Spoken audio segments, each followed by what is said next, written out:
மாணவ நண்பர்கள் அனைவருக்கும் வணக்கம். நான் உங்கள் பொன்வேல் பாண்டியன். இந்த பதிவில் நம்ம பார்க்க போகிறது தமிழ்நாடு அரசின் மக்களை தேடி மருத்துவம் திட்டம். சரியா, இந்த கோவிட்-19 டைமில் பார்த்தீங்கன்னா மக்களை தேடியே தமிழ்நாடு அரசானது பார்த்தீங்கன்னா மருத்துவ சேவைகளை வழங்கினாங்க, இல்லம் தேடி. ஓகேவா, அதனால இந்த திட்டத்து பேர் என்ன சொல்லியிருக்காங்க அப்படின்னு பார்த்தீங்கன்னா மக்களை தேடி மருத்துவம் திட்டம். சரிங்களா, இந்த திட்டம் தொடங்கி வைக்கப்பட்ட நாள் ஆகஸ்ட் 5, 2021. திட்டம் தொடங்கி வைக்கப்பட்ட இடம் கிருஷ்ணகிரி மாவட்டம் சமணப்பள்ளி அப்படிங்கிற கிராமத்தில் தான் இந்த திட்டம் தமிழ்நாடு அரசினால் தொடங்கப்பட்டது. சரிங்களா, இந்த திட்டத்தின் முக்கியமான நோக்கம் என்னன்னு சொல்லி பார்த்தீங்கன்னா 45 வயதிற்கு மேற்பட்ட அனைவருக்கும், இது தவிர முக்கியமாக தொற்றா நோய்களுக்கும் சிறப்பு சிகிச்சை வழங்கப்படுகிறது.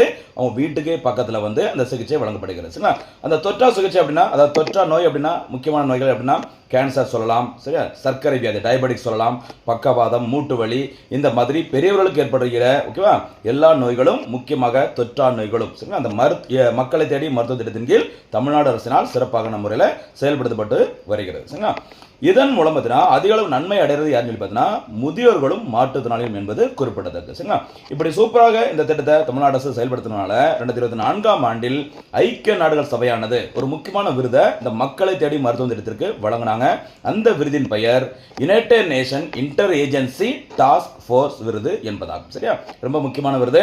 ஏன்னா ஒரு மாநில அரசின் திட்டத்திற்கு ஐக்கிய நாடுகள் சபை பாராட்டு தெரிவிச்சிருக்காங்க அப்படின்னா அந்த திட்டம் அந்த அளவுக்கு ரீச் ஆகுது, ரொம்ப பயனுள்ளது அப்படிங்கிற மாதிரி அர்த்தம். ஞாபகம் வச்சுங்க, இது ரொம்ப முக்கியமான திட்டமாக இருக்கும் எல்லா போட்டித் தேர்வுகளுக்கும். சரியாமா, இன்றைய பதிவிற்கான கேள்வி, மக்களை தேடி மருத்துவம் திட்டம் எப்போது தொடங்கப்பட்டது?